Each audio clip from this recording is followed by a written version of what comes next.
on va pouvoir démarrer cette conférence en ligne donc sur le thème de la protection juridique des créations numériques à l'international. Alors, pourquoi on a choisi de traiter ce sujet aujourd'hui?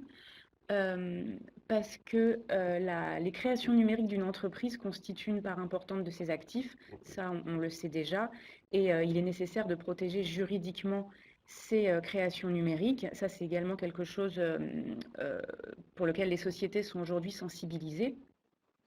Mais cette protection, elle est d'autant plus importante lorsqu'on souhaite investir de nouveaux marchés, notamment à l'international, et qu'on souhaite assurer sa croissance sur ces nouveaux marchés et s'installer de façon pérenne sur ces nouveaux territoires.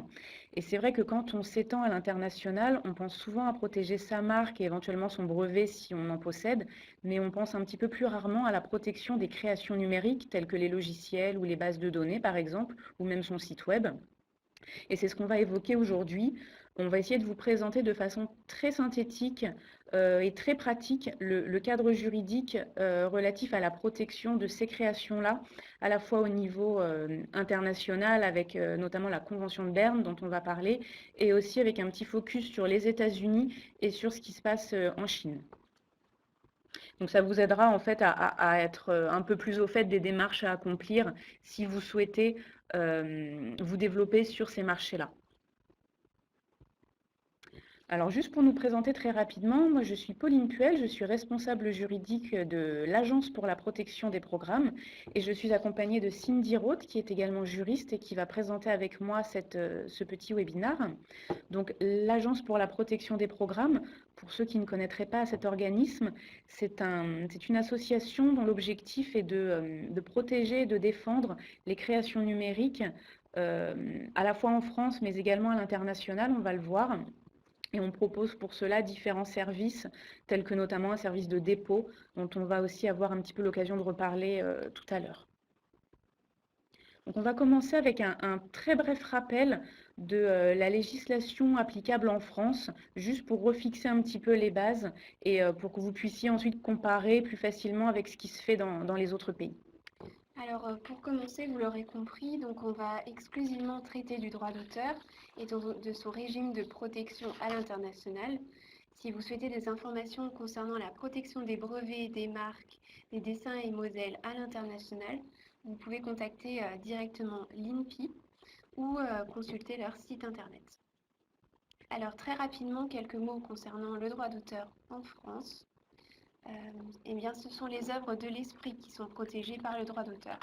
Donc, le Code de propriété intellectuelle reste une liste. Donc, il s'agira des œuvres classiques, type littéraire et artistique, les programmes d'ordinateur, les bases de données, les sites web, les applications mobiles. Et encore une chose, la création doit être originale et la notion d'originalité a été largement définie par la jurisprudence, faute de définition légale en la matière. Alors, pour continuer sur ce petit rappel, sachez que si vous souhaitez donc protéger votre création numérique en France, vous n'avez aucune formalité obligatoire à accomplir. Votre œuvre est protégée dès qu'elle est créée, sous réserve qu'elle soit originale, comme on l'a vu juste avant. Et je vous rappelle également que les idées ne sont pas protégeables au titre de la propriété intellectuelle, puisque c'est uniquement la formalisation de votre idée qui, elle, peut être protégée. Donc ensuite, encore une fois, très rapidement, quand on parle de droit d'auteur, qu'est-ce qu'on entend par là? Donc les droits de l'auteur, ce sont les droits exclusifs qu'il va détenir sur sa création, donc, et qui se décomposent en deux grandes familles, qui sont d'un côté le droit moral, qui concerne notamment le droit au respect de l'œuvre ou le droit à la paternité, et de l'autre côté le droit patrimonial, qui là est un droit qui va concerner l'exploitation de l'œuvre. Donc ça, ce sont les droits de l'auteur. Et qui est titulaire de ces droits d'auteur? C'est justement l'auteur, donc le créateur de l'œuvre, sauf s'il a cédé ses droits patrimoniaux par le biais d'un contrat de cession, sauf également si l'œuvre est une œuvre dite collective, donc c'est un type d'œuvre créée par plusieurs personnes. Et la troisième exception en droit français, c'est celle qui concerne les logiciels qui sont créés par un salarié dans le cadre de son contrat de travail. Là, il y a une dévolution automatique des droits à l'employeur. et c'est le seul cas où il y a une dévolution automatique. Si vous êtes salarié mais que vous créez autre chose que des logiciels, là c'est vous, auteur, qui êtes titulaire des droits d'auteur et non pas votre employeur. Alors, pour rentrer dans le vif du sujet, qu'est-ce que la Convention de Berne? Eh bien, la Convention de Berne est un traité international qui a été ratifié par 176 États et qui harmonise le droit d'auteur dans tous les pays signataires de cette convention. Cette convention établit un certain nombre de principes fondamentaux que les États doivent garantir en matière de droit d'auteur. Par exemple, le premier principe, il s'agit du principe du traitement national. Et dans ce cadre, les États signataires s'engagent à accorder aux œuvres étrangères le même niveau de protection que les œuvres originaires de leur propre pays. Et par œuvres étrangères, on entend les œuvres qui ont été publiées pour la première fois à l'étranger ou dont l'auteur est étranger. Le deuxième principe est le principe de protection automatique. En effet, la Convention de Berne refuse que la protection par le droit d'auteur soit conditionnée à l'accomplissement de formalités. Un auteur doit pouvoir bénéficier de la protection par le droit d'auteur dès la création de son œuvre. Il n'y a donc aucune formalité à établir, à effectuer, comme ça peut être le cas pour les brevets, les marques. Le troisième principe est le principe d'indépendance de la protection. L'œuvre est protégée par la loi de l'État où elle est utilisée, indépendamment de l'existence d'une protection dans le pays d'origine de l'œuvre. Alors, parallèlement à ces trois principes, les pays signataires de la Convention de Berne doivent également reconnaître le droit moral des auteurs. Et concernant les droits patrimoniaux, la Convention en dresse une liste et leur durée de protection minimale, qui est de 50 ans après la mort de l'auteur. Au sein de l'Union européenne, cette durée de protection a été portée à 70 ans après la mort de l'auteur dans tous les pays membres. Et donc, c'est le cas en France. Alors donc, on vient de parler de la Convention de Berne qui concerne la quasi-totalité des pays aujourd'hui. En tout cas, toutes les grandes puissances économiques sont parties à la Convention de Berne. On va maintenant s'intéresser un petit peu plus précisément à ce qui se passe aux États-Unis et à ce qui se passe en Chine, qui sont des pays qui sont signataires de la Convention de Berne. Donc ce qu'on vient de voir, c'est-à-dire notamment le fait qu'il n'y a pas de formalité obligatoire à accomplir pour être protégé, ces principes s'appliquent aux États-Unis et en Chine. Alors on va voir qu'il y a quand même des petites réserves et des petites nuances à apporter, puisque ce sont des pays qui ont des droits très particuliers. Aux États-Unis, on est sur un droit qui n'est pas du tout civiliste, hein, comme en Europe, mais au contraire un droit de common law, donc qui fonctionne un petit peu différemment. Alors donc les États-Unis, comme on l'a dit, ils sont partis à la Convention de Berne. Donc si vous souhaitez protéger un logiciel, une base de données ou un site internet par exemple, vous n'avez aucune formalité spécifique à accomplir. Vous êtes protégé du seul fait que votre création émane d'un pays signataire de cette convention, la France en l'occurrence. Donc sur cette base, vous pouvez engager une action en justice aux États-Unis à l'encontre d'un contrefacteur américain qui aurait porté atteinte à vos droits. Alors si vous le faites sans avoir accompli la moindre formalité, votre action sera recevable. Par contre, vous serez indemnisé uniquement du préjudice réellement subi. Donc ça sera déjà assez difficile de rapporter la preuve de ce préjudice et ça sera une indemnisation qui sera relativement faible. Mais vous pourrez quand même obtenir quelques dédommagements ainsi qu'une injonction en référé de la part d'un juge américain, ça sera possible. Et vous avez la possibilité d'apposer la mention copyright ou alors le petit C entouré à côté de votre œuvre si vous la commercialisez aux États-Unis. C'est facultatif, mais c'est quand même conseillé d'apposer cette mention puisqu'elle montre que l'œuvre n'est pas une œuvre orpheline, qu'elle a bien un auteur et que cet auteur bénéficie bien d'une protection au titre de la Convention de Berne. Alors, ça c'est donc la théorie et la pratique est un petit peu différente. Si vous souhaitez effectivement commercialiser un logiciel, par exemple, aux États-Unis, donc sur le territoire américain, il est quand même très fortement recommandé de faire un dépôt auprès d'un organisme qui s'appelle le Copyright Office, qui dépend de la librairie du Congrès aux États-Unis. Donc c'est un organisme qui dépend de l'État. Alors, qu'est-ce que ça va vous apporter comme avantage de faire ce dépôt auprès du Copyright Office? Déjà, ça va apporter une valeur probatoire beaucoup plus importante à votre création. Vous allez en fait disposer d'un titre, d'une certaine façon, qui vous permettra de faire valoir vos droits beaucoup plus facilement dans le cadre d'un contentieux ou d'une procédure judiciaire. Les juges américains sont en effet beaucoup plus enclins à, à donner droit à des actions qui sont fondées sur un copyright déposé auprès de ce Copyright Office. De plus, la loi va vous permettre d'obtenir des dommages et intérêts forfaitaires, beaucoup plus importants que ceux que vous auriez obtenus si vous n'aviez pas déposé de copyright. Donc c'est ce qu'on appelle les statutory damages. C'est des dommages et intérêts qui sont donc beaucoup plus importants, qui sont fixés forfaitairement par la loi. Et vous aurez aussi la possibilité de vous faire rembourser de vos honoraires d'avocat, qui peuvent être très élevés aux États-Unis. Et un autre désavantage de ce dépôt auprès du Copyright Office, c'est le fait de pouvoir faire valoir votre droit d'auteur en fait auprès des douanes américaines et leur demander de bloquer du coup plus facilement les importations ou les exportations de contrefaçon de votre création. Donc en fait, l'intérêt du dépôt Copyright Office, c'est de faire valoir plus facilement vos droits, de bénéficier d'une présomption de validité de votre titre auprès des juridictions. Et c'est une formalité qu'on recommande vivement puisqu'elle est rapide, elle est peu coûteuse. Je crois que c'est moins de 100 $ pour obtenir un copyright et une procédure relativement qui dure quelques jours ou quelques semaines et qui peut se faire en ligne. Donc en fait, vous devez envoyer une copie de votre œuvre, remplir un formulaire, indiquer qui est l'auteur, quelle est la date de première création de l'œuvre, vous acquitter de la taxe et vous bénéficiez de ce copyright. Alors sachez également qu'aux États-Unis, comme on l'a dit, donc les États-Unis sont partis à la Convention de Berne, donc ils appliquent le minimum de droits prévus par cette convention. Là-bas, la protection est de 70 ans après la mort de l'auteur, donc c'est un petit peu plus que ce que prévoit la Convention de Berne. Une des particularités des États-Unis en termes de protection des droits d'auteur, c'est que le droit moral y est quasiment inexistant. Alors, il existe pour certaines œuvres d'art classiques comme les tableaux, la musique par exemple, mais pour les créations utilitaires telles que des logiciels ou des bases de données, là, le droit moral est inexistant. Alors, on va maintenant s'intéresser à ce qui se passe en Chine. Et ce qui se passe en Chine est relativement similaire à ce qui se passe aux États-Unis.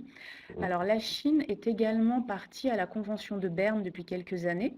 Donc, de la même façon que ce qu'on vient de dire pour les États-Unis, votre création numérique est protégée, même sans aucune formalité. Et vous pouvez faire valoir vos droits auprès d'un tribunal chinois, même si vous n'avez fait aucun dépôt dans ce pays. Alors, c'est vrai que quand on parle de Chine et de propriété intellectuelle, on a un peu envie de sourire et on se dit que ce sont deux notions qui sont un petit peu antinomiques.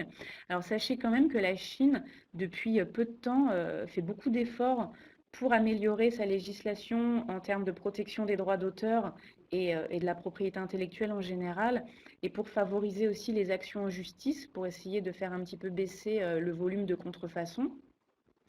Alors, il y a eu notamment la création de tribunaux spécialisés en propriété intellectuelle il y a quelques années, qui traitent aujourd'hui plus de 200 000 actions en contrefaçon. Donc, c'est quand même un nombre élevé, sachant que les 3/4 de ces actions sont engagées par des sociétés chinoises.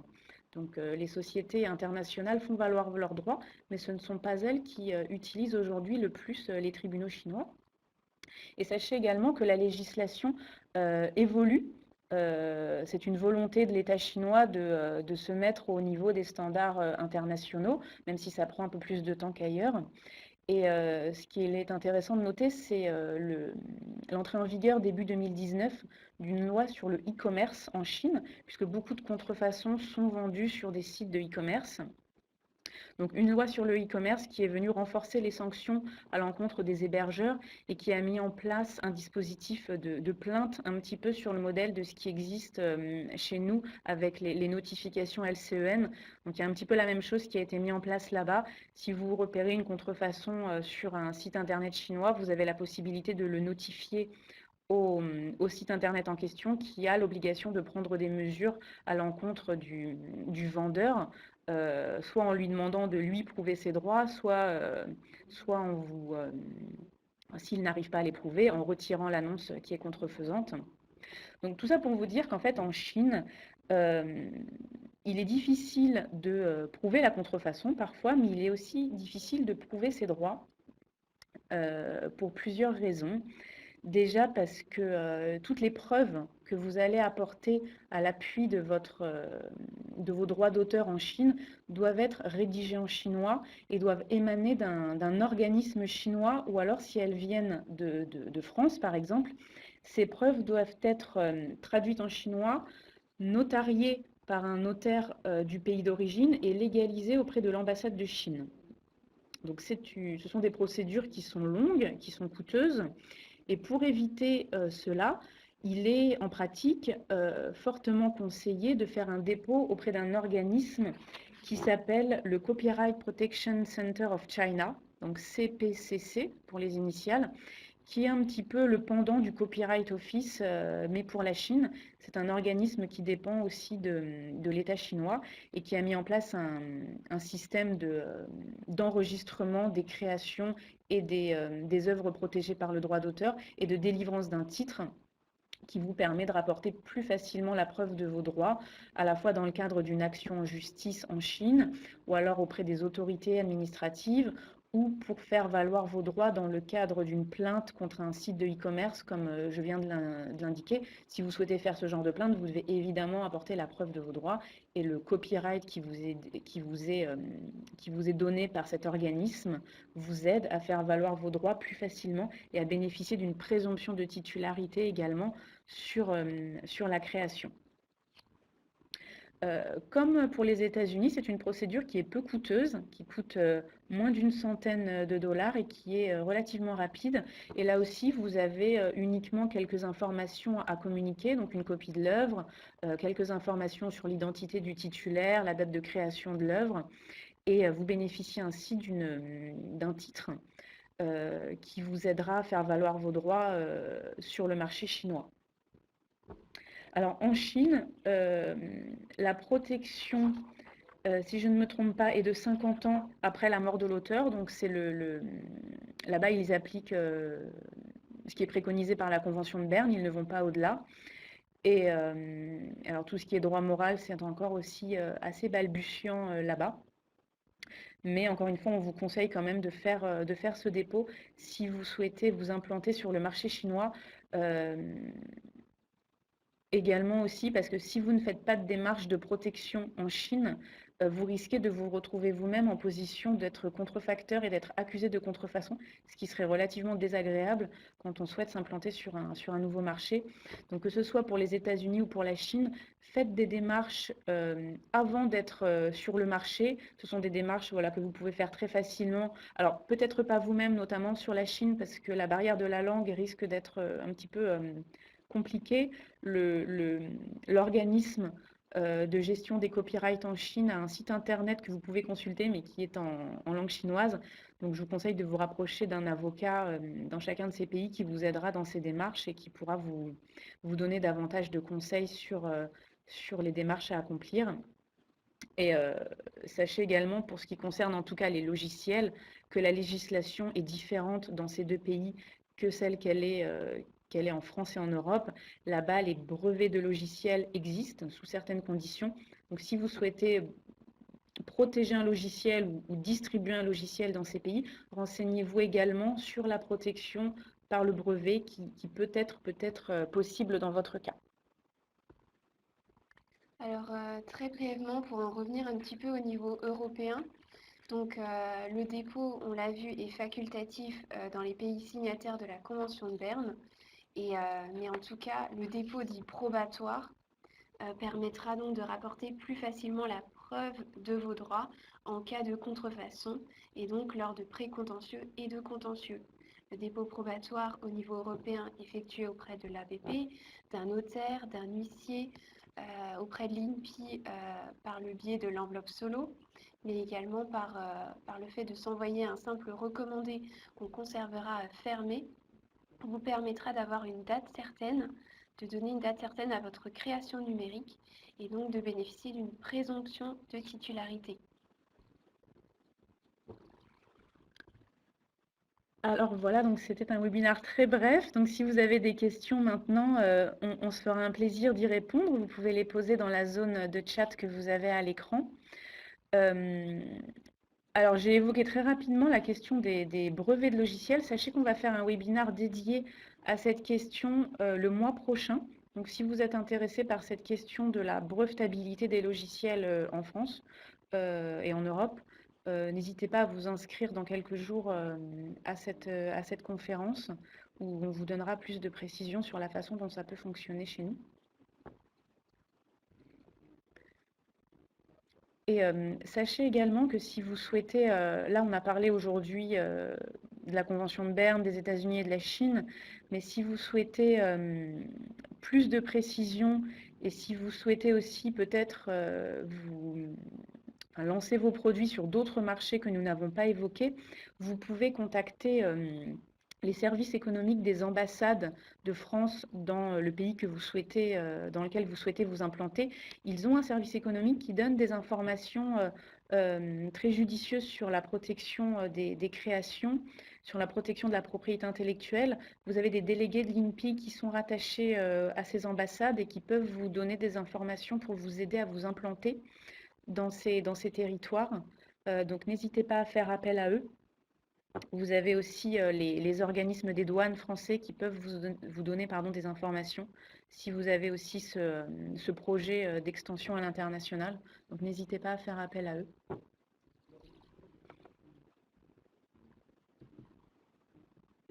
Alors si vous n'avez pas de questions, on va peut-être mettre un terme à la présentation. Alors, on vous remercie également pour votre participation à tous et vous pouvez voir ce webinaire en replay si vous le souhaitez et vous inscrire également à notre chaîne. Alors, on a une question de Christophe qui nous demande combien coûte un dépôt probatoire auprès de l'APP. Alors, un dépôt APP, c'est 150 € hors taxe, sachant qu'il faut aussi être adhérent auprès de l'APP puisqu'on est une association, donc il y a un coût d'adhésion aussi à prévoir. Mais voilà, sinon le dépôt en lui-même, c'est 150 €. Est-ce que tu veux... Oui, j'ai raté le début. Avez-vous expliqué le sens du droit moral? Donc, en fait, il y a deux familles de droits. Le droit d'auteur est composé du droit moral et des droits patrimoniaux. Et donc, le droit moral est celui qui est attaché à l'auteur et qui n'est pas cessible. Et donc, si vous souhaitez davantage d'informations concernant le droit d'auteur, on a également effectué un webinaire sur le sujet et qui est disponible en replay si vous souhaitez davantage d'informations. Et on a une question de Fabio qui nous demande si le dépôt légal auprès de la BNF est obligatoire pour les logiciels. Alors, juste pour rappel, le dépôt légal, il concerne en effet toutes les œuvres de l'esprit. Il est évidemment connu pour les livres, mais il ne s'applique pas uniquement aux livres et il s'applique aux logiciels. Donc il est obligatoire, mais c'est un dépôt qui n'a pas du tout un objectif de protection, mais uniquement un objectif de conservation du patrimoine. Donc oui, il est obligatoire pour les logiciels, enfin uniquement les logiciels qui sont distribués dans le commerce, hein, pas un logiciel qui serait développé spécifiquement pour un client, mais les logiciels qui sont distribués au grand public. Donc vous avez des informations sur le site de la BNF à ce sujet. Alors, existe-t-il un APP européen? Alors non, il n'existe pas d'APP européen, mais en tout cas, les dépôts effectués auprès de notre organisme, donc l'APP France, permettent de bénéficier d'une certaine protection et de rapporter plus facilement la preuve dans tous les pays européens. Alors oui, c'est vrai que l'APP européen, ça n'existe pas. Il n'y a pas de pendant de l'APP dans tous les pays, comme le disait Cindy. Un dépôt APP peut être utilisé dans tous les pays membres de la Convention de Berne et peut aussi être utilisé aux États-Unis et en Chine, comme on l'a vu, même si, encore une fois, dans ces pays qui ont leur propre organisme, on vous conseille quand même de doubler votre dépôt APP éventuel par un dépôt auprès des organismes officiels de ces pays.